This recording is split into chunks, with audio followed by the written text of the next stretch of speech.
nuestros ojos, se seca su herida, se oyen ya los pasos del rey que se aproxima. Tanta ley aún nos queda, denunciar a pueblo gente que Jesús está volviendo, victorioso y esplendente.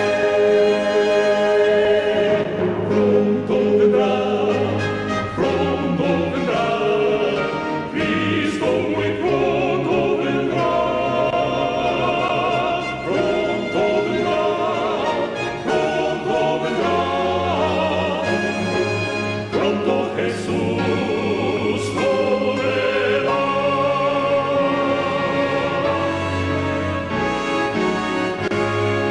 Pronto Jesús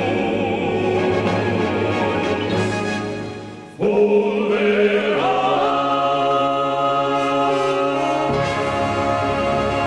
Bueno, saludos a todos escuchando aquí en la cadena de oración esta noche.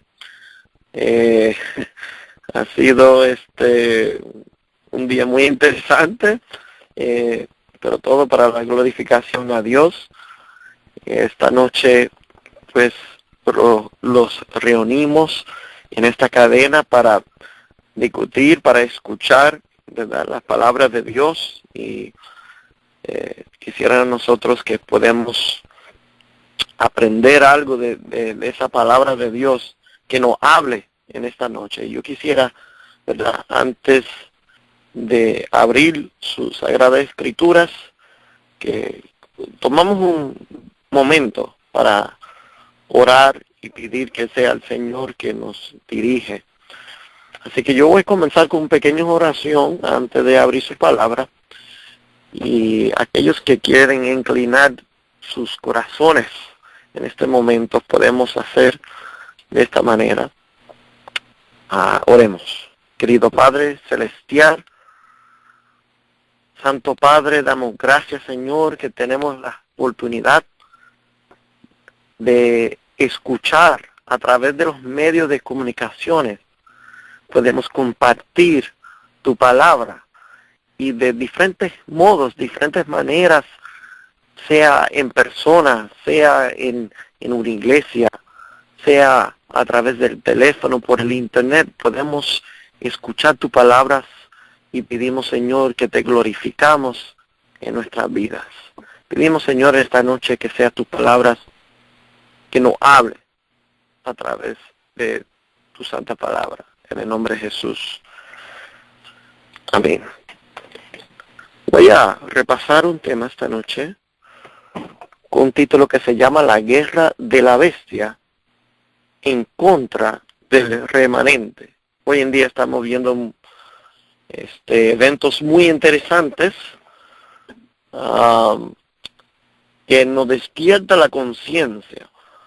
Vemos el fin de las cosas delante de nosotros, y cada vez más y más, cada día, cada semana que pasamos, vemos los cumplimientos de las palabras proféticas, de las escenas, de los libros de Daniel, Apocalipsis, y de hecho no solamente esos dos libros, sino muchas otras pasajes bíblicas en la palabra de Dios. Quisiera pasar unos textos bíblicos en el libro de Apocalipsis, quizá estos a principio conocidos, bueno, quizá entero. Apocalipsis capítulo 12, versículo 1, describe una escena.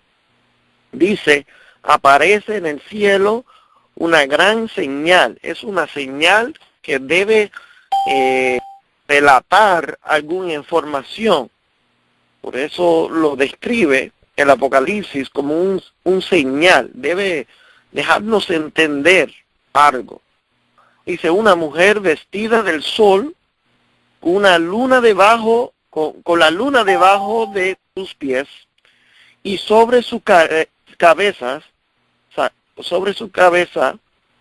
una corona de 12 estrellas. Y aquí claramente vemos símbolos que nos quiere describir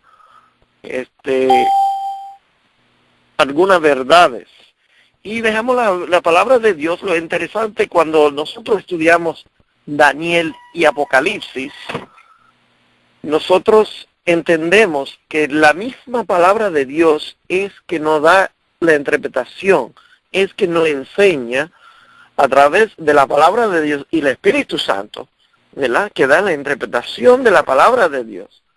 Nos enseña y lo describe lo que quiere decir los símbolos.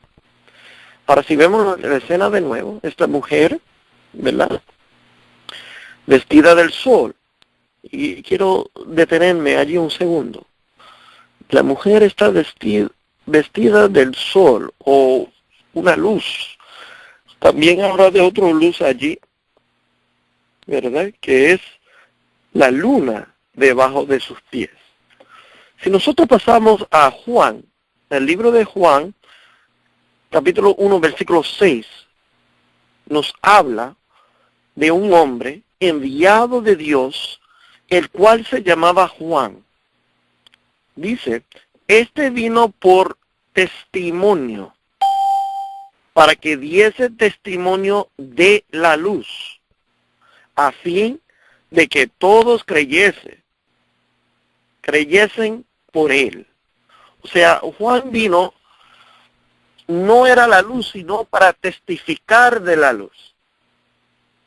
Si vemos en Juan 1:8, dice, allí mismo, dice lo mismo que estoy comentando, no era él la luz, sino para que diese testimonio de la luz. Entonces, vemos que aquí la Biblia no está hablando de Juan el Bautista, y también está describiendo de la luz del mundo, que es Cristo Jesús. Ahora, nos describe que Juan es una luz menor de Jesús. Viene a testificar. Cuando se habla de Juan, muchas veces se recuerda que Juan había dicho y señalado a Jesús como aquel Cordero de Dios que iba a quitarle el pecado del mundo. Así que está testificando de una luz mayor que él, y en eso haciéndose él una luz menor. Dice que muchas veces cuando nosotros hablamos de este tema, hay personas que vienen hablando del espíritu profecía y lo que es Elena G. White también.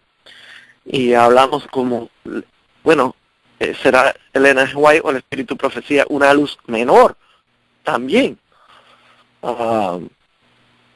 Y es interesante si tomamos sus propias palabras en el comportor evangélico. 129 dice, poco caso se hace de la Biblia, escribió ella. Y el Señor ha dado una luz menor para guiarlo a los hombres y a las mujeres a la luz mayor. Ahora, interesante porque Juan había testificado de Jesús. Y eso es lo que hacía él, una luz menor. Él está testificando de algo mayor que él. La pregunta es, el espíritu de profecía, si el espíritu de profecía hace exactamente eso, si el Ellen G. White testifica de Jesús y que Jesús es la luz mayor. Hay una cita que ella escribió en un libro que se llama El deseado de toda la gente. Y en la página 746 dice, el nombre de Jesús es el único nombre debajo del cielo dado a los hombres en que podemos ser salvos. Entonces se parece mucho a lo que declara Juan en testificar de que Cristo Jesús es la luz mayor de de toda la luz. Y ellos sí son una luz que refleja, pero una luz menor. Juan 5:39 dice, Jesús, y hemos escuchado, dice, escudriñad las escrituras, porque vosotros os parece que en ellas tenéis vida eterna, pero ellas son las que dan testimonio de mí. ¿Qué está diciendo Jesús aquí? Dice, ustedes, y está hablando aquí a los fariseos, ustedes buscan, estudian, están escudriñando las santas escrituras. Hermanos, si nos damos cuenta, lo que estamos hablando es Juan. Juan, ¿y por qué usamos el ejemplo de Juan?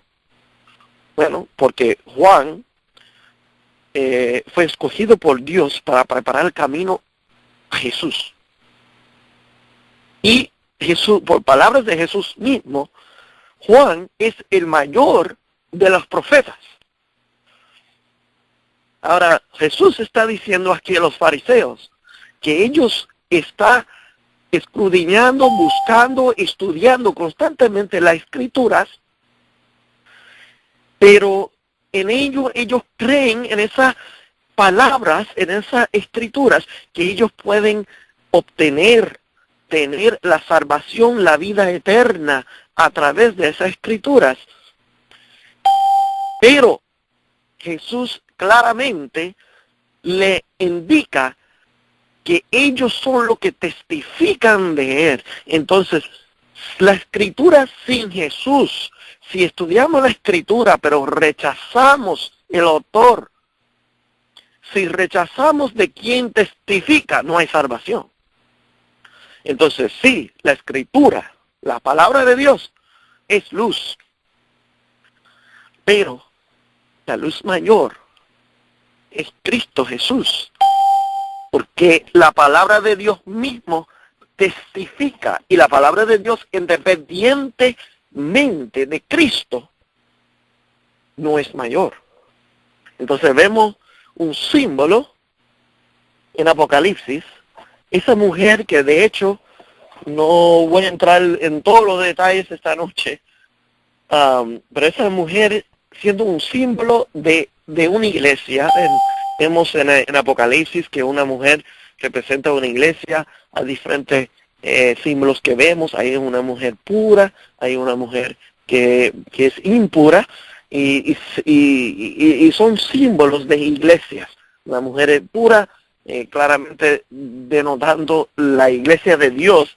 Vemos que ella está vestida con el sol, con la luz mayor. Ella está vestida con la justicia de Cristo. Y mira que la iglesia de Cristo Jesús naturalmente debe estar vestida de la justicia de Cristo. También tiene como su fundamento, como su base, su fundamento, tiene una luz también. Que dice la luna está debajo de sus pies.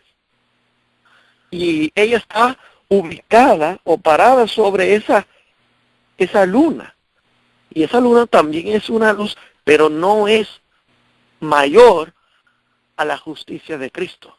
También se habla allí de la corona de 12 estrellas, que vemos que representa ahí la fe apostólica. Y la iglesia debe tener estas cosas, debe tener las escrituras como base. Debe tener el espíritu profecía, debe tener la justicia de Cristo, debe tener la fe apostólica. Entonces, en Apocalipsis vemos esto como un símbolo, y Juan se le enseña como un símbolo apocalíptica. Ahora, si vamos a Apocalipsis 12, vemos el versículo 3, dice también que había otra señal. También apareció otra señal en el cielo. He aquí un gran dragón escarlata que tenía 7 cabezas, 10 cuernos, y en sus cabezas 7 diademas. Entonces vemos un contraste, una diferencia, ¿verdad? Hay 2 símbolos ya, la mujer, ahora vemos el dragón, escarlata o rojo. Y vemos las cabezas que tiene y diademas. Interesante si comparamos Apocalipsis 13, versículo 1, que ya es otro símbolo, y vemos este símbolo que es la bestia o la primera bestia de Apocalipsis capítulo 13. Pero quisiera que se repase a comparar cómo se parecen estos símbolos. Dice, me paré sobre la arena del mar y vi subir del mar una bestia que tenía 7 cabezas y 10 cuernos, y en sus cuernos 10 diademas, y sobre su cabeza un nombre blasfemo. Entonces vemos un símbolo muy parecido aquí, y hay mucha relación íntima. Solamente queremos pensar por el momento de relación íntima que hay entre estos dos, el dragón y la bestia. Cuando seguimos en Apocalipsis capítulo 12, versículo 4, dice, su cola arrastraba el dragón la tercera parte de las estrellas del cielo y las arrojó sobre la tierra. Y muchos de nosotros, ¿verdad?, entendemos del simbolismo aquí que está hablando, ese gran dragón que de hecho la Biblia, y no hay necesidad, yo creo, de explicarlo tanto, que la Biblia habla tan clara en Apocalipsis capítulo 12, que dice que ese dragón es nada más y nada menos que Satanás. Y cuando vemos que habla de la cola que arrastró la tercera parte del cielo, claramente se está hablando de los ángeles que arrastró con él desde el cielo aquí a la tierra, y cómo ellos cayeron del cielo por el pecado. Sigue diciendo Apocalipsis 6, ¿quién dice? 12:6. Y la mujer, representada por la iglesia de Dios, huyó al desierto, donde tiene lugar preparado por Dios, para que allí la sostén por 1260 años. Entonces aquí nos está diciendo y está explicando un periodo de tiempo donde la mujer, la iglesia de Dios, iba a tener que huir a un desierto, un sitio desolado. Pero mira, Dios no deja a la mujer sola. Dios no permite que el dragón haga lo que él quiere con la mujer, pero tampoco lo saca del mundo. Sino dice allí que tiene un lugar preparado por Dios para sostenerla 1260 años. Y era un tiempo específico que esa mujer iba a estar cuidada. Ahora, de nuevo, está hablando de la iglesia, de la iglesia de Cristo, ¿verdad? Podemos comparar la obra que hizo el cuerno pequeño en Daniel 7. Y cuando nosotros comparamos la obra que hizo el cuerno pequeño en Daniel 7 y lo que hace o hacía el dragón en Apocalipsis capítulo 12, vemos que el mismo dragón usó al cuerno pequeño para hacer su obra. Y nos dice exactamente cuánto tiempo iba a hacer esa obra. Si vamos a Daniel 7:25, que es uno muy conocido, 7:25 dice, hablando de cuerno pequeño, y hablará palabras contra el Altísimo, y a los santos del Altísimo quebrantará. Iba a quebrantar o perseguir a los santos del Altísimo, ¿verdad? Esto viene siendo el pueblo de Dios. Y dice, pensará a cambiar tiempos y la ley, y será entregado en sus manos hasta tiempo, tiempo y mitad de tiempo. Estás hablando allí de 3 tiempos y medio, o 3 años y medio. Pero con nosotros estamos hablando de profecía. Vamos a interpretar la profecía por los reglas, los medios de interpretación proféticas, bíblicas. Allí como nos dice en Ezequiel 4:6, que nos da esos métodos, cómo interpretar los tiempos proféticos. Ezequiel 4:6, nos describe que el método es día por año. O en Números 14:34, que es otro, que nos dice lo mismo. Ahora, vamos a comparar Daniel 7 con Daniel 12. Daniel 7 dice 3 años y medio. Que el cuerno pequeño iba a perseguir a los santos de Dios, iba a quebrantar a los santos de Dios. Iba a atacar a la ley. Pero lo que queremos enfocar aquí es que ellos serán entregados en sus manos hasta tiempo, mitad de tiempo. 3 años y medio. Profético. Viene haciendo los mismos que dice Apocalipsis, 1260 días, que es 3 años y medio también. Solamente 1260 es en días, 3 y medio son años. Si ponemos día por año, cae lo mismo, el tiempo específico.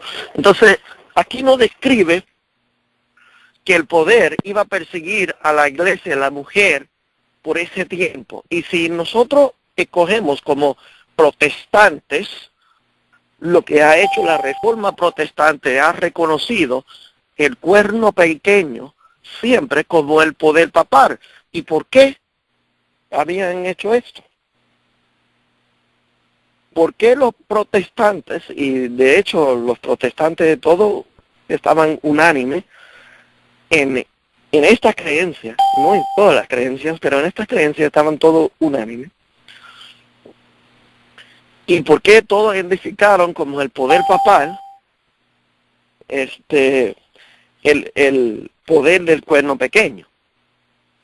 Porque ellos sacaron los cálculos de cuánto tiempo ese poder dominaba y reinaba.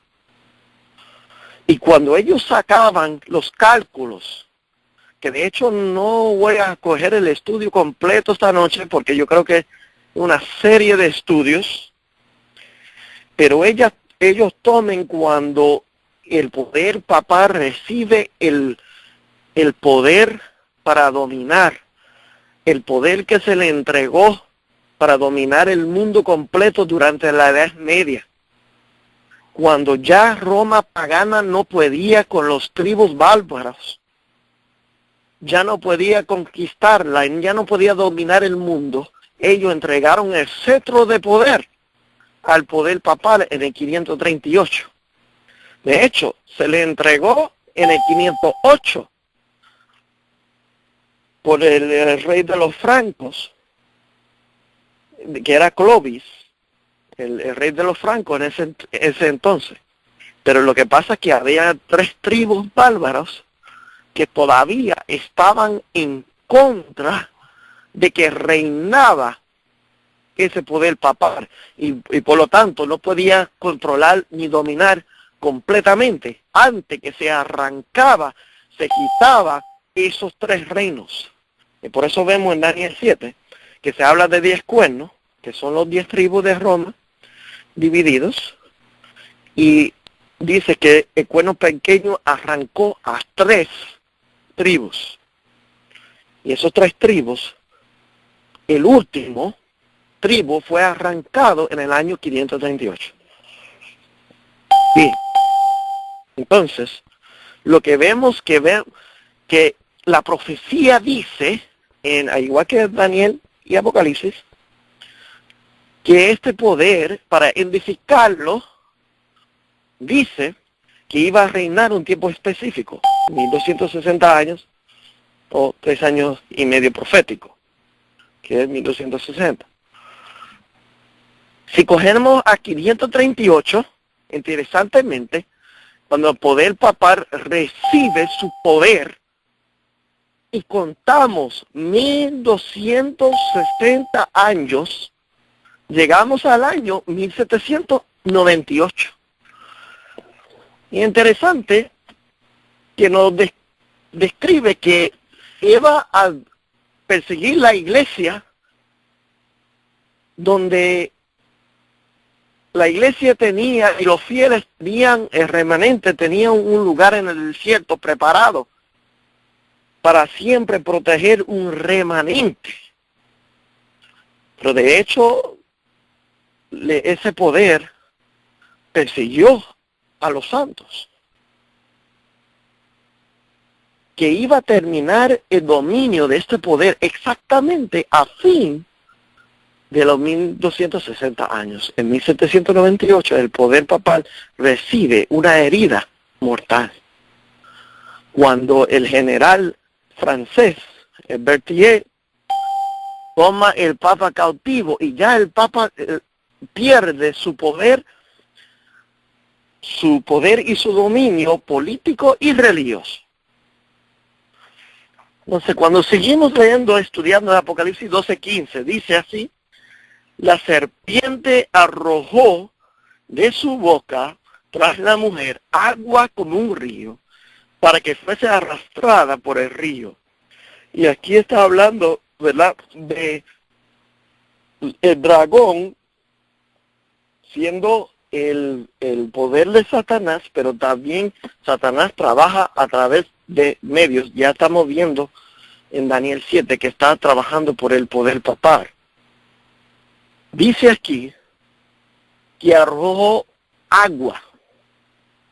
Y en la Biblia vemos que agua representa muchedumbres, grupo de personas, muchas personas. Donde hay mucha agua, hay muchas personas, y cuando no hay mucha agua que sale de la tierra o de la arena, es un lugar donde no hay mucha agua.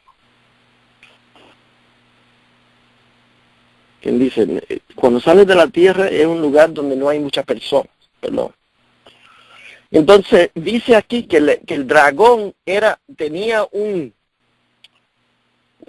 plan que quería hacer, que quería arrastrar a la mujer, a la iglesia de Dios, quería llevar su iglesia a través de infiltrarla con muchedumbre, quería arrojar agua, llenarla del mundo, de todas las religiones y ideas falsas y todo lo popular, meterlo dentro de la iglesia y por ese medio llevar a la mujer arrastrada. Y recuerda, hermano, todo esto es símbolos. Nada aquí literal. Esto es símbolos. Dice Apocalipsis 12:16, dice, pero la tierra ayudó a la mujer. Ahora se recuerda lo que hemos dicho hace unos momentos. Dijimos que la agua representa muchedumbres, pero aquí dice la tierra. La tierra ayudó a la mujer. Y decimos, bueno, ¿qué es la tierra? Bueno, la tierra tiene que ser un lugar donde no hay muchas personas establecidas, donde no hay muchedumbres. Dice aquí, pues la tierra abrió su boca y tragó el río que el dragón había echado de su boca. En el libro Deseado por la Gente, página 783, dice, en 1776, las colonias unidas de Norteamérica se declararon estados libres y independientes. Ahora escucha esto. Y así se abrió un refugio para los oprimidos de todas las naciones. Entonces cita, dice, y la tierra ayudó a la mujer. O sea, aquí está describiendo la tierra, como en Estados Unidos. La tierra, y interesantemente, ¿por qué lo decimos en Estados Unidos? Bueno, pensamos, la mujer fue perseguida. Ahora, no sé si todos conocen la historia americana, pero cuando comenzamos a pensar en los peregrinos, que de hecho muchas personas este tiempo del año comienza a hablar de los peregrinos en el Día de Acción de Gracia, y a los niños se les enseñan en la escuela en este tiempo sobre los peregrinos. Los peregrinos llegaron aquí con un propósito y tenían una razón por cual llegaban. No era porque deseaban vacaciones. No eran porque estaban cansados de Europa y querían ya buscarse un lugar nuevo porque necesitaban un tiempo libre, necesitaban unas vacaciones. Ni porque querían explorar otras tierras para conseguir sacar oro o nada. Los peregrinos llegaban a Estados Unidos porque y en ese tiempo no se sabía casi nada de esta tierra. Era un riesgo los peregrinos vinieron de Europa a venir a una tierra desconocida. ¿Por qué llegaron? Huyendo persecución. Vinieron huyendo persecución, o sea, la iglesia, la mujer, aquellos que eran protestantes, y vinieron perseguidos porque estaban protestando contra un poder, que era el poder papal. Mientras ellos protestaban, ellos fueron perseguidos, matados. Bueno, la Santa Inquisición, ¿se recuerdan cuántos fueron matados, quemados vivos? Bueno, para este tiempo está siendo perseguido todavía. Vienen huyendo a esta nación buscando la libertad religiosa, que pueden establecerse como grupos, como hermanos, como iglesia, como familias libres de adorar a Dios como su conciencia la pide. Y con ese propósito llegaron aquí. Mira, no era fácil la cosa. Muchos llegaron, el primer invierno en este país, yo creo que mató 3/4 de los que llegaron. Porque ellos no sabían qué esperar. Ellos solamente vinieron buscando algo mejor. Y lo hizo a mucho sacrificio, ¿verdad? Entonces vemos cómo la mujer representa a la iglesia de Dios, cómo fue perseguida, cómo en la tierra, un lugar que no fue poblado, que no fue conquistado por muchos reyes, no había mucho ejército aquí, había indios, pero no eran muy establecidos. Y esa tierra ofreció un refugio a estas personas que llegaban. Lo interesante de todo esto, y esto es historia básica americana, lo interesante de esto es que no hace mucho el Papa Francisco vino a los Estados Unidos y habló delante del Congreso. Y él mencionó algo que algunos se tomaron cuenta. Y habló sobre los inmigrantes. De hecho, habló mucho sobre los inmigrantes. Pero él también se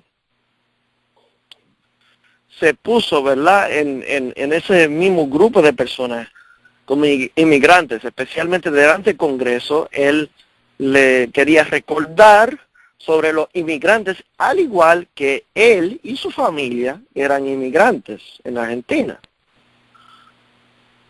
Yo encontré eso muy interesante, escuchar esas palabras de él, porque él quería que los políticos de esta nación se recordaran que esta nación fue construida, fue fundada por inmigrantes.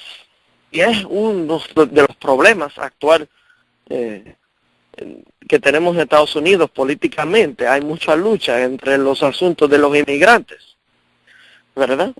Pero él allí, en su discurso, en ningún momento habló sobre los inmigrantes, de por qué ellos llegaron aquí.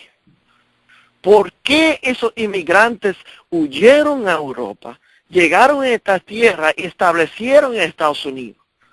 Llegaron huyendo el mismo poder que estaba delante del Congreso ese mismo día. Pero claro, no se iba a hablar de eso en ese momento. Ni siquiera yo creo que se dio mucho cuenta de lo que él estaba diciendo en ese momento. Bueno, interesantemente encontramos en Apocalipsis 13:11, habla de otra bestia, otro símbolo. 13:11 dice así: después vi otra bestia que subía de la tierra. Ahora ya vemos otro poder. Ya hemos visto la mujer, el dragón, el cuerno pequeño, la primera bestia de Apocalipsis 13. Y aquí en Apocalipsis 13 vemos una segunda bestia que sale de ahora de la tierra. En vez de salir del mar, ahora sale de la tierra. Ahora dice ahí, interesantemente, cuando nosotros ya hablamos del mar, recuerda, son muchedumbres. Entonces, esta bestia, que de hecho vemos las bestias, representa naciones. Si tienen un estudio sobre Daniel capítulo 7, donde usted encuentra un león, un oso, leopardo, y una bestia espantosa, o si estudian Daniel 8 y 9, que habla de un carnero, un macho cabrío, allí habla de naciones. Estas bestias hablan de naciones. Entonces igual, esta bestia que sale de la tierra ahora, es una nación también, pero sale o surge de un lugar que no es poblado, que es la misma tierra que vemos en Apocalipsis 12, que ofrece un refugio para el pueblo de Dios, para la mujer que estaba huyendo en el desierto. Pero mira lo que dice. Describe la segunda bestia, que tenía 2 cuernos semejantes a los de un cordero, pero hablaba como dragón. O sea, cuando viene y surge esta nación, las características es como cordero, manso. Y si pensamos en quién pensamos, cuando hablamos de cordero, muchos dicen, pero yo pienso cordero, yo pienso Cristo Jesús. Yo pienso en Cristo Jesús, muchos dirían. Bueno, así comienza la nación. Si toman la historia americana, ya hemos mencionado la fecha de 1776, cuando se firma la Declaración de Independencia. También hay otros documentos de Estados Unidos que es legislación, así como la Constitución, los derechos civiles. Al comienzo, la incepción de esta nación, esos son los documentos de establecimiento de esta nación. Comienza como manso, como cordero, y como Cristo Jesús. Mira, respeta la libertad de conciencia. Respeta la privacidad. La Constitución siempre ha estado, había sido escrito para proteger nuestros derechos individuales y como grupos también, y corporaciones también. Siempre tenía derechos de poder guardar la privacidad. El gobierno no podía entrar a mi casa sin permiso y hacer lo que ellos querían con mi familia, con mi vida. Ellos no podían meterse en mis cosas personales, buscar en mi correo, en mis cosas personales. Hay leyes que protegen la privacidad y también protegen mi libertad como individuo, mi libertad de adorar. Así comienza esta nación. Pero vemos allí, ¿verdad?, que termina hablando como un dragón. Entonces aparece al principio como cordero, se parece manso, pero termina totalmente distinto, ¿verdad? Dice Apocalipsis 12:17, entonces el dragón se llenó de ira contra la mujer. Vamos a enfocarnos principalmente en Apocalipsis 12. Lo que nosotros estamos haciendo es las comparaciones con distintos capítulos para que nos describe lo que sucede. ¿Okay? Apocalipsis 12:17. Ya después que la tierra ayudó a la mujer, se tragó el agua que fue arrojado por el dragón. Dice ahí Apocalipsis 12:17 que entonces el dragón se llenó de ira contra la mujer. Entonces dice, y se fue a hacer guerra contra el resto de la descendencia de ella. O sea, la tierra ayudó a la mujer y ahora como él no puede directamente contra la mujer, ahora él se dirige para hacer la guerra en contra de la descendencia de la mujer, que es representado la iglesia de Cristo, y los que guardan los mandamientos de Dios y tienen el testimonio de Jesucristo. O sea, él no se como te digo, él no se dedica solamente a perseguir a cualquiera. Él tiene en la vista unas características. Bueno, primero son descendientes de la mujer. Después de eso sigue diciendo, son los que guardan los mandamientos de Dios. ¿Por qué los mandamientos de Dios? Bueno, la Biblia nos describe que los mandamientos de Dios son el carácter de Dios. Vemos en los 10 mandamientos, vemos como la vida de Dios está dentro de los mismos 10 mandamientos. Dios no miente, Dios no roba. O sea, si ponemos todos juntos, vemos el carácter de Dios en los 10 mandamientos. Y dice que su guerra, su furor, está en contra de estas clases de personas. Terminando esta noche, yo quisiera que nosotros ponemos los eventos finales juntos para darnos cuenta en qué momento estamos viviendo. Porque vemos muchos eventos, pero hay que relacionarlas con lo que nos dice la Escritura. Ahora, hemos visto que el dragón usó al poder del cuerno pequeño en tiempos pasados. Y el dragón, Satanás, usa a diferentes distintos poderes para hacer su obra. Yo creo que el versículo que muchos de nosotros hemos citado este versículo por muchos años. Hemos hablado de este versículo por muchos años, Apocalipsis 12:17. Lo hemos citado, por muchos años. Yo creo que es tiempo de nosotros mirar ese versículo de nuevo. Porque yo creo que estamos más, vemos el cumplimiento más para el tiempo presente más que nunca. ¿Por qué? Porque describe la guerra.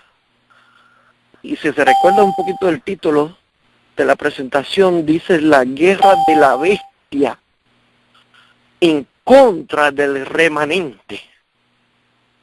La bestia, la primera bestia de Apocalipsis, a través del poder del dragón, y si usted estudia Apocalipsis capítulo 13, usted va a encontrar que el dragón es que da autoridad a la primera bestia. Pues mira, la bestia está actualmente formando esta guerra contra la mujer o la iglesia de Dios. Y yo quiero que nosotros veamos en los eventos actuales. Tengo una noticia que dice así. Papa Francisco dice: el fundamentalismo religioso nos desvía del verdadero Dios. Y los hermanos dicen, wow, es que el fundamentalismo es peligroso. Bueno, yo quisiera que nosotros entendemos a qué quiere llegar esto. Porque nosotros podemos verlo de una manera. Pero la pregunta principal o clave sería, ¿a qué quiere llegar lo que se está diciendo aquí? Mira, yo encontré, y yo los exhorto, mis amigos escuchando, que buscan, de hecho, yo lo voy a pedir esta noche, que ninguna de las personas escuchando la cadena de oración esta noche, dice, no, lo que el hermano dice es cierto porque tiene sentido. Hermanos, nos hacemos un favor, abrimos nuestras Biblias, oramos al Señor, comparamos lo que dice las Escrituras, vemos lo que sucede en el mundo, deja que el Espíritu Santo te dé la interpretación. Yo les exhorto que vaya a buscar el significado en una enciclopedia de fundamentalismo. ¿Ok? Yo tengo uno aquí que dice, fundamentalismo, dice, corriente religiosa, dice que promueve la interpretación literal de sus textos sagrados. Está hablando en general. ¿Ok? Es un grupo religioso que promueve la interpretación literal de sus textos sagrados.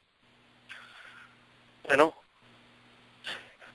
quizás conocemos algunas personas así. Vamos a seguir estudiando a ver qué más dice ahí. Dice,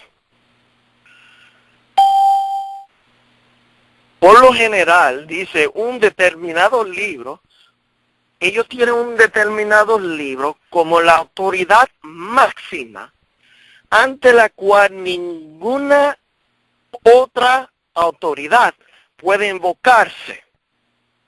¿Ok? Quiero que nosotros entendamos lo que está diciendo aquí. El fundamentalismo está diciendo un grupo religioso, un grupo que tiene como autoridad máxima un libro, un texto sagrado, un libro sagrado, como la autoridad máxima en su vida.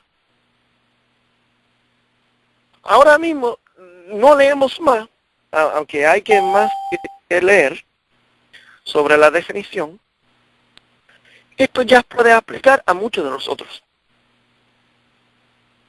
Dice así, y la cual incluso debía imponerse sobre las leyes de las sociedades democráticas. O sea, ese libro sagrado tiene la autoridad máxima en su vida. Y hasta encima, yo lo tengo, ese libro, por encima de las leyes de la sociedad.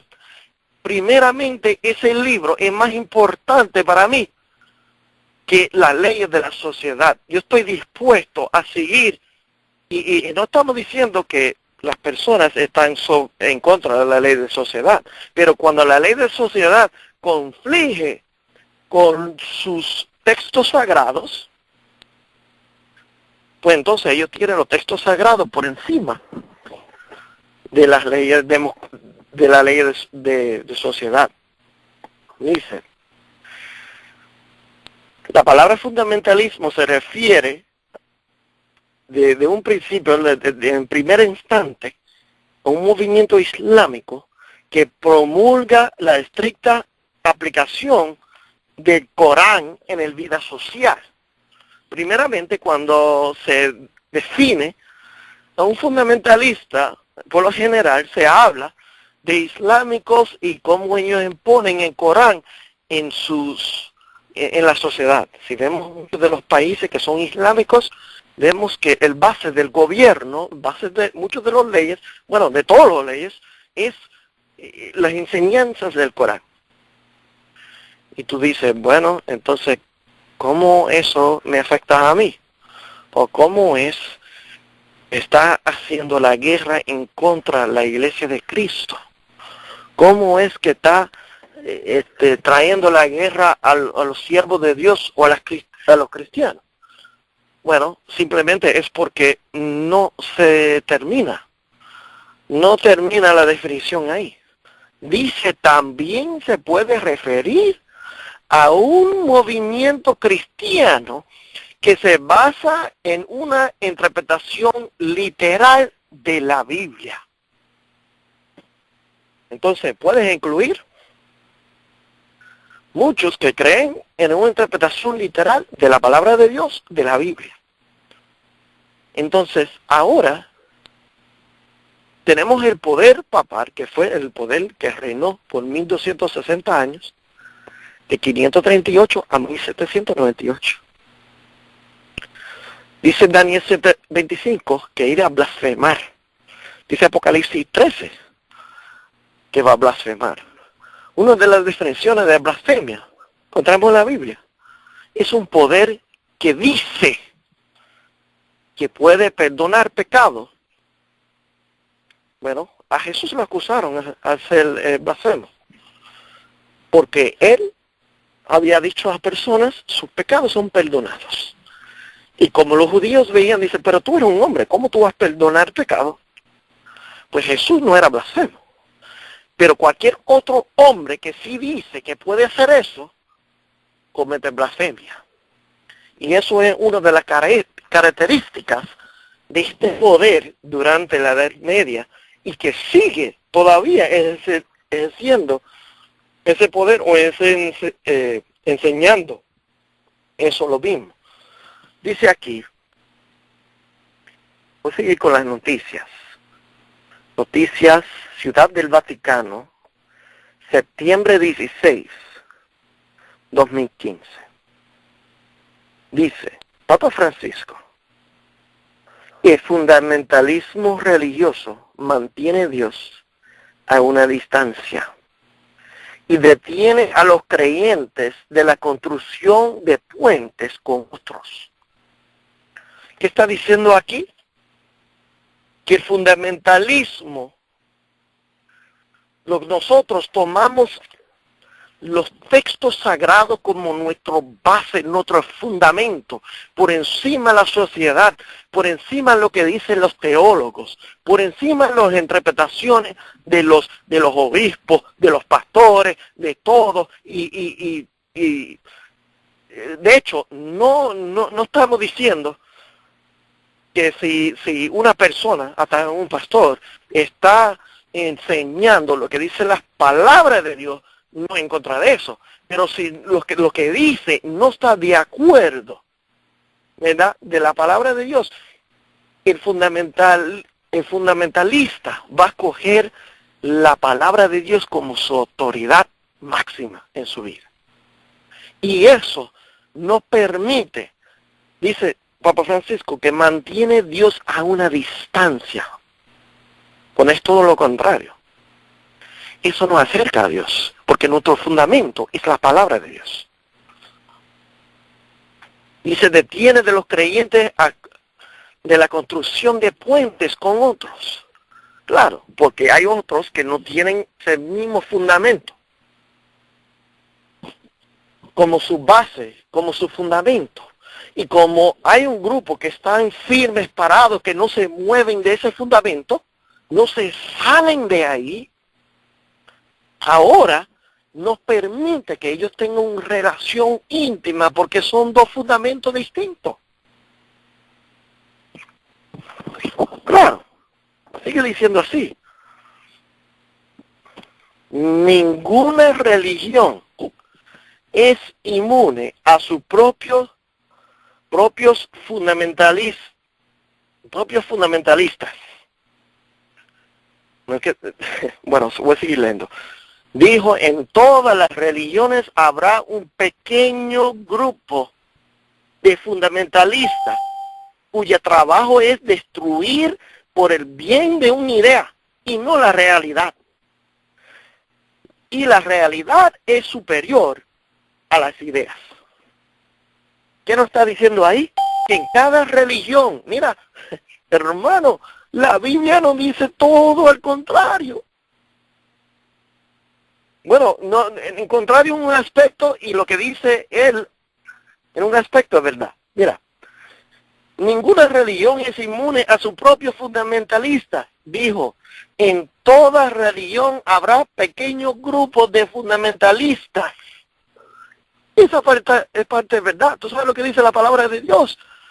Apocalipsis 18 dice que hay un mensaje, que hay un llamado para el pueblo de Dios que está ubicado en diferentes lugares, están todos en diferentes iglesias, en diferentes organizaciones, y dice, mira, allí dice que hay un mensaje para llamar al pueblo, para salir y a unirse. Pero mira lo que el fundamento de esto dice que hay un pequeño grupo en cada movimiento, en cada religión, que son fundamentalistas, que su base es la palabra de Dios, que tiene sus textos sagrados como su fundamento y no lo cambian por la interpretación de un hombre, ni las interpretaciones de las leyes de las naciones, sino por lo que dice la palabra de Dios, dale la interpretación de ella misma. Eso mismo dice la Biblia. Y dice que todos estos grupos de fundamentalistas que están en todas las religiones van a salir y a unirse, todos para ser un grupo unidos, que constituye la iglesia de Dios. Mira lo que sigue diciendo. Dice que los fundamentalistas lo que tienen es el trabajo de destruir por el bien de una idea, no la realidad. ¿Qué es la realidad? La realidad, que es lo que le está hablando, es la realidad de la unidad, pero sin el fundamento. Ellos quieren destruir porque no quieren unirse. No quieren unirse, no porque hermanos quieren estar en la división. Ellos no quieren unir porque está en contra de unirse, porque a los hermanos les gusta ser separatistas. Lo que sucede es que no tienen el fundamento como base. Y ellos no se van a unir a menos que tengan ese mismo fundamento.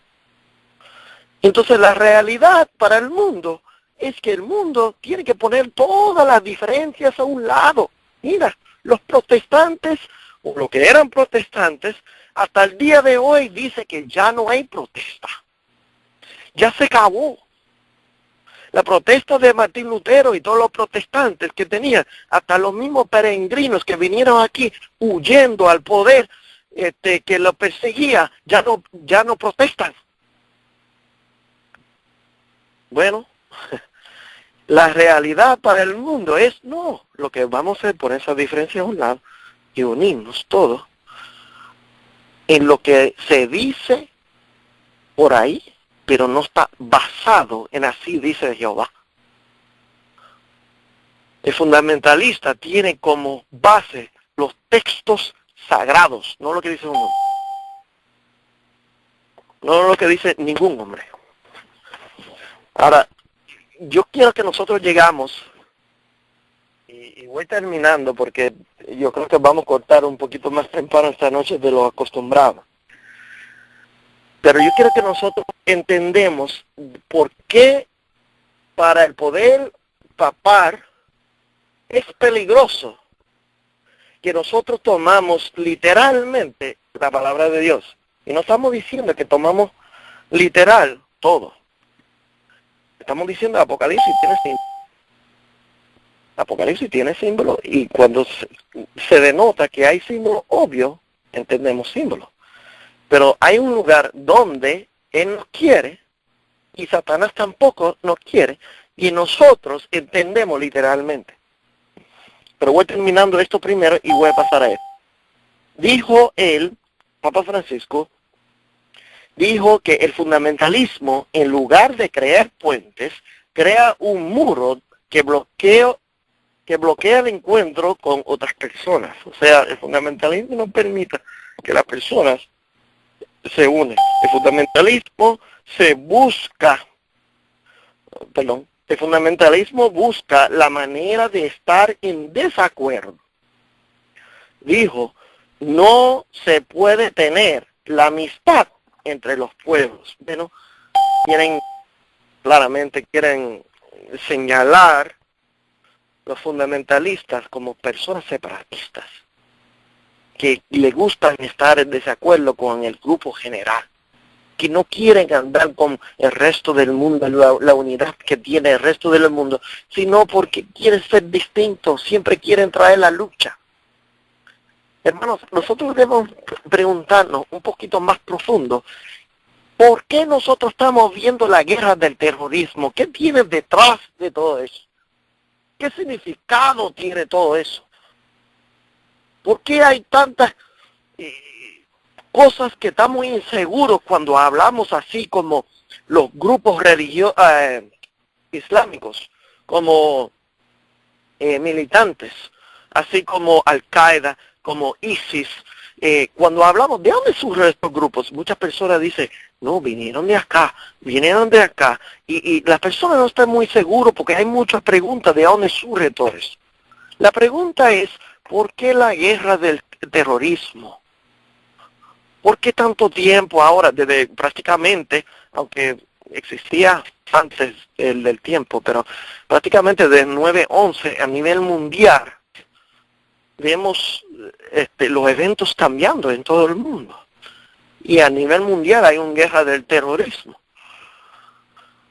¿Qué viene detrás de eso? ¿Hay alguna implicación para la iglesia de Dios? ¿Para esa mujer?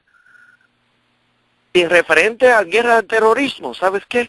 Va a llegar un día cuando el cristiano es un terrorista. Va a llegar el día que se considera como un terrorista. Ahora mira eso. Hablamos un poco de la definición del fundamentalista. Y yo quisiera, hermano, yo los exhorto, busca la definición a profundidad. Ahora, sigo en la enciclopedia. No me salgo de ahí todavía. Algunas de las características más llamativas que se suelen a describir el fundamentalismo cristiano son, escucha esto, una de las características que llama atención del fundamentalista es el fundamentalista cristiano. Es la interpretación literal del Génesis. ¿Qué cosa? Y eso me llama mucho la atención.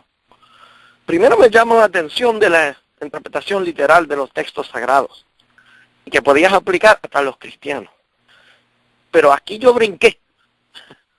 Cuando escuché esto, dije, wow, porque dice que una de las características de los fundamentalistas, mira, usted cree en la creación literal, que Dios creó 6 días literal y descansó el 7º día. Usted parece, delante del mundo, un fundamentalista. Dice, el fundamentalismo cristiano son la interpretación literal de Génesis y el rechazo, oye esto, y el rechazo de la teoría de la evolución de las especies de Darwin. Eso es una de las características que más llama atención. Ahora lo interesante que leemos eso, porque dice aquí, durante una charla frente a la Academia Pontífica de las Ciencias, el Papa Francisco aceptó la teoría del Big Bang y aseguró que Dios no es un mago con una varita mágica. ¿Qué dice aquí? Que Papa Francisco dice que la evolución es correcto. Es verdad, Dios creó a través de la evolución, prácticamente lo que dice. Y que sacamos la idea de nuestras mentes que Dios es un mago que tiene una varita, que Él viene con la varita y le da vueltita y crea las cosas con su poder. Sigue diciendo la cita, mira, la cita es por 24 horas.cl TVN. ¿Okay? Pero lo consigue por el internet, dice, cuando leemos sobre la creación de Génesis, mira lo que dijo el Papa Francisco, corremos el riesgo de imaginar a Dios como un mago con una varita mágica capaz de hacerlo todo. Es un peligro. Si nosotros creemos eso, es un peligro. Pero en parte tienes razón, ¿no? Dios no es ningún mago y Dios mucho menos creó con una varita. Pero sí es capaz de hacerlo todo. Y sí creó todas las cosas Él con su poder. Y vamos a terminar hablando con qué poder Él creó. Pero la verdad de las cosas es que Él no creó a través de la evolución. Él creó en 6 días literales. ¿Por qué? Porque lo dice la palabra de Dios. ¿Cómo yo lo sé? Por la fe en la palabra de Dios. Por la fe. Mira lo que dice la Escritura, hermanos. Salmos 33, 6. Por la palabra de Jehová fueron hechos los cielos y todo el ejército de ellos, por el aliento de su boca. Sigue diciendo Salmo 33, 8. Tema a Jehová toda la tierra, teman delante de él todos los habitantes del mundo, porque él dijo y fue hecho. Él mandó, existió. ¿Qué dice ahí? ¿Cómo me explica ahí? Dice que la palabra de Dios, mira, cuando nosotros entendemos el poder de Dios, no nos vamos a dejar confundir. Es más, nosotros vamos a permitir el poder que se manifiesta en nuestras vidas. Cuando Dios habla, ¿sabe una cosa que Dios no puede hacer? El hermano dice, ¿qué cosa Dios no puede hacer? Dios no puede hacer una cosa. ¿Sabe lo que no puede hacer? Mentir. Dios no miente. Entonces, ¿por qué Dios no puede mentir? Porque cuando Dios habla, cuando lo que Él dice, sucede. Cuando Dios dice, sea la luz, mira, viene luz. Cuando Dios habla, viene en existencia lo que Él dice. Y de esa manera fue la creación. Dios habló de las aguas, de las hierbas, de los animales, y todo lo que Él había dicho se produce en el instante. No sé si recuerdan la historia de la mujer que tenía el flujo de sangre muchos años. Dice ahí que esa mujer, por la fe, ella sabía que Jesús le podía sanar. Dice, cuando tocó el borde de su manto, ni siquiera tocó a Jesús, tocó el borde de su manto, pero por la fe ella sabía que iba a ser sanada. Dice, al instante, ella fue sanada. No había proceso de tiempo, no había evolución. No había evolución, es cuando Dios habla. Necesita un proceso de tiempo para cumplirse. Eso es evolución para algunos. Algunos tienen evolución que, bueno, sacan a Dios completamente. Pero hay cristianos que creen que Dios creó a través de la evolución. En su mente es que Dios habla, pero permite a la naturaleza hacer sus cosas por millones de años. Mira, Dios no necesita eso. En la Biblia, en el libro de Romanos, no sé si recuerda la historia, pero hay un centurión romano y tiene un siervo enfermo, y va donde Jesús y le pide para que le sanara. Y Jesús dice, mira, vamos para tu casa. Y tú sabes qué, el pagano, bueno, no era pagano porque era más inteligente que lo mismo del pueblo.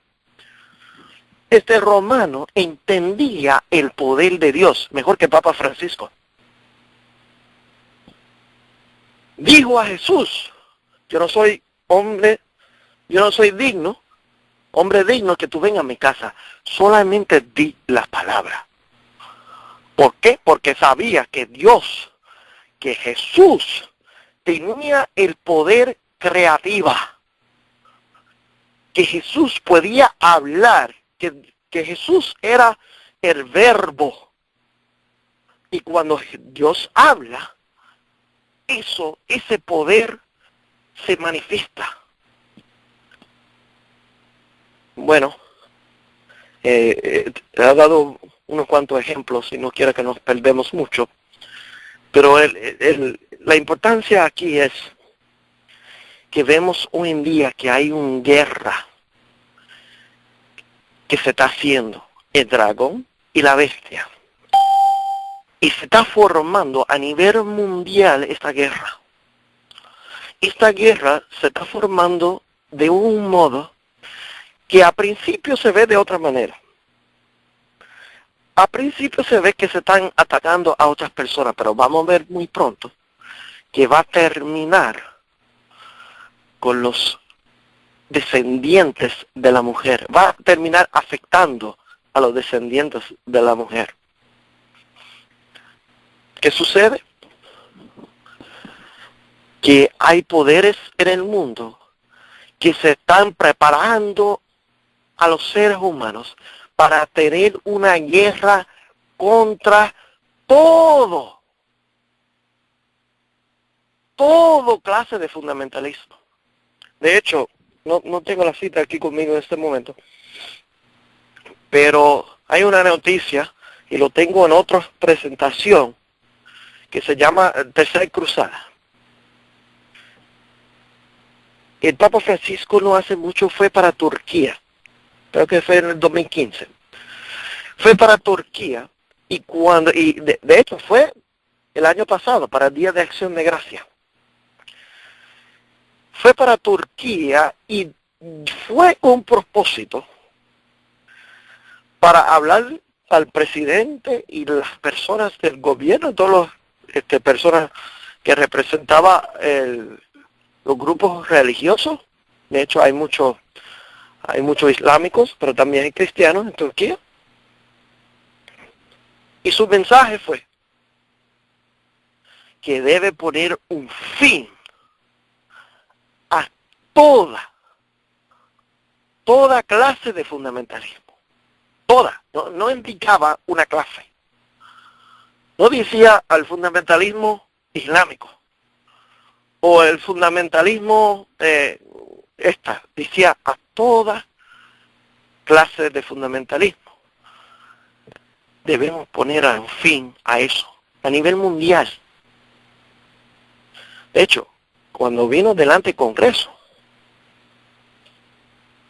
había dado el mismo consejo, delante del Congreso, que yo lo tengo en el video, y lo escuché claramente. Entonces, ¿qué vemos hoy en día? ¿Qué es lo que estamos viendo? Tantas cosas que cada vez que encendemos la televisión y vemos las noticias. Y lo que vemos sucede en los periódicos y los medios de comunicaciones. Tantas cosas que están pasando por acá y por allá. Y en Francia, en Estados Unidos. Y donde... ¿Cuál es el cuadro más grande de todo esto? ¿Sería que tiene que ver solamente con unos eventos aislados? ¿O sería que a través de todo eso, con el tiempo, nos lleva a una meta totalmente distinta, pero comienza de una manera que no nos fijamos, no nos damos cuenta? Nosotros, hermanos, vivimos en los días finales. No hay pregunta, no hay cuestión de eso. Muchos de nosotros que decimos que creemos la verdad presente. Quizás me han escuchado decir esto en otras ocasiones. Quizás en la misma cadena yo lo he dicho en tiempos pasados. Hermano, yo estoy convencido que nosotros no necesitamos ver más eventos para estar convencidos. Cristo viene pronto. La profecía describe, todo lo que describe la profecía lo vemos cumpliendo. En Daniel, Apocalipsis, Ezequiel, en Joel, bueno, un montón de cosas.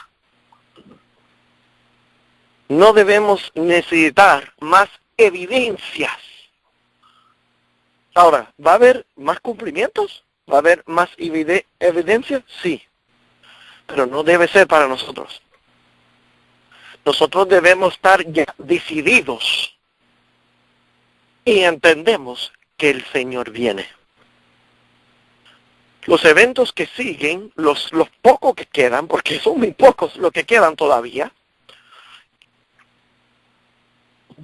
son con el fin de llamar a aquellos que todavía no han decidido. Todavía tienen el tiempo y la misericordia de Dios abierto para ellos todavía, que no han visto claramente todavía, no se le han demostrado todavía, pero claro, al tiempo que se le va presentando a cada persona, y en esto estamos claros, hermanos, cuando la puerta de misericordia cierra, nadie va a tener excusa en este mundo. Nadie delante de un juicio puede decir, yo no sabía, a mí no se me había dicho. ¿Por qué? Uno, por la predicación del Evangelio eterno. Por la predicación del Evangelio eterno en todo el mundo. Por los medios de comunicación que hay hoy en día. Y dice aquí en la Biblia que sería por testimonio también, por nuestras vidas. Y por las vidas de aquellos que serían perseguidos también. También por los eventos que estén claros a las personas.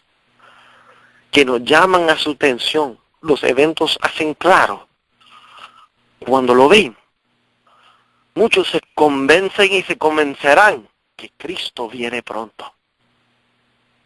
Así que, hermanos, terminando un poco temprano esta noche, comparado quizás con lo que están acostumbrados, yo los exhorto, hermanos queridos, aquellos que se acostumbran a estudiar las profecías, que se acostumbran a tener como base, como fundamento la palabra de Dios en su vida, que nosotros miramos de nuevo, porque hay muchas cosas encontramos como sencillo a veces, pero a través del tiempo, que el desarrollo del tiempo, vemos que hay más que sale de esos textos y de esos versículos, ¿verdad? Entonces yo los exhorto que nosotros visitamos de nuevo esos textos sagrados, pero lo más importante, hermanos, que estemos decididos someter nuestras vidas a nuestro Señor.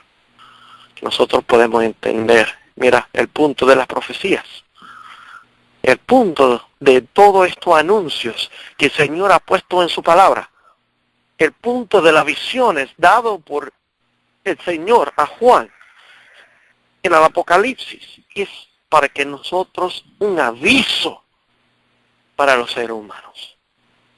Debemos tomar ese aviso. Y sabemos y debemos entender, hermano, cuán cerca estamos a un tiempo de angustia, un tiempo difícil. Los hijos de Dios van a ser probados.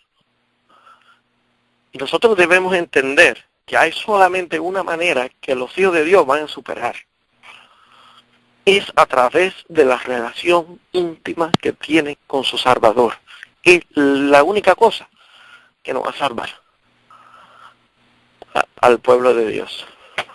Así que, si nos damos cuenta cuán cerca estamos a ese tiempo, nos damos cuenta que tenemos que someter todo lo que tenemos, todo en nuestras vidas, todo lo que me gusta, todo lo que no me gusta, tengo que someterlo a Cristo Jesús. Si no glorifica a Dios, sea me gusta o no me gusta, se tiene que ir. Y es la única manera que van a ser parte de la descendiente de esa mujer. Bueno, hermanos, muchas gracias por su paciencia, escuchar esta noche. Yo espero que no se confundieron demasiado. Es una presentación de momento así, pero que Dios le bendiga y que el Señor nos prepare a su pueblo, a los seres humanos, aquellos que Él sabe que desea su venida, que nos prepara por su segunda venida. Yo voy a terminar con una oración, última oración. Entonces, si está Brenda la línea, ella puede dar algunos anuncios o pueden seguir si desean así. Vamos a cerrar con una oración.